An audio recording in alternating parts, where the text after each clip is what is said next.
খুলনা মহানগর ও জেলার কোনো মন্দিরে একটি হামলার ঘটনাও ঘটেনি। বেশ কিছু হামলা, ভাঙচুর, লুটপাট ও ঘের দখলের মতন ঘটনায় হিন্দু সম্প্রদায়ের কিছু মানুষ ক্ষতিগ্রস্ত হয়েছেন, কিন্তু কোনো মন্দিরে হামলার ঘটনা আমরা প্রমাণ পাইনি। আমরা সরজমিনেও বিভিন্ন জায়গা পরিদর্শন করেও তেমন কোনো তথ্য উদ্ঘাটন করতে পারিনি।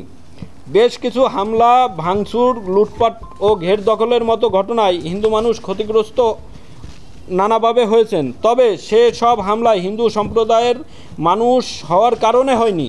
এই ফ্যাসিবাদী হাসিনা সরকারের শাসনামলে আওয়ামী লীগের নেতা হিসেবে তারা অন্যদের প্রতি যে সমস্ত অন্যায়, অত্যাচার, জুলুম, নির্যাতন করেছে তারই প্রতিশোধ হিসেবে বিক্ষুব্ধ জনতা এই হামলা করেছে। খুলনাতে এখনো পর্যন্ত কোনো মন্দিরে হামলা হতে দেয়নি। আমাদের সারা রাত টহল টিম চলে। এছাড়া সকলের কাছে আমাদের ক্যাম্পাস ওয়াইজ নাম্বার দেওয়া আছে।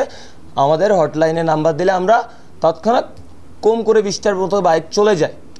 আপনারা এটাও জানবেন যে খুলনাতে কোনো মন্দিরে আক্রমণ না হলেও একটা মাজারে কিন্তু আক্রমণ ঘটেছে। তো সে থেকে এটা বোঝা যায় যে শুধুমাত্র এই যে দুষ্কৃতিকারীরা যারা আক্রমণ করছে বা হামলা করছে, এরা কোনো ধর্মকে টার্গেট করছে না। মূলত এরা কি করছে, সাম্প্রদায়িক দাঙ্গা বাঁধানোর চেষ্টা করতেছে। এবং আমরা স্পষ্টভাবে বলতে চাই, একটা দল যারা প্রায় 17 বছর ক্ষমতায় এবং তারা এতটা ক্ষমতাশালী দল হয়েও ছাত্রদের এই আন্দোলনে পতন ঘটল। এত বড় ক্ষমতাশীল দল যেখানে দাঁড়াতে পারলো না, যারা ভেবে থাকছেন যে ছাত্রদের এই আন্দোলনকে পুঁজি করে ছাত্রদের মাথার উপরে কাঁঠাল ভেঙে খাবেন, তাহলে তারা বোকার স্বর্গে বাস করছেন।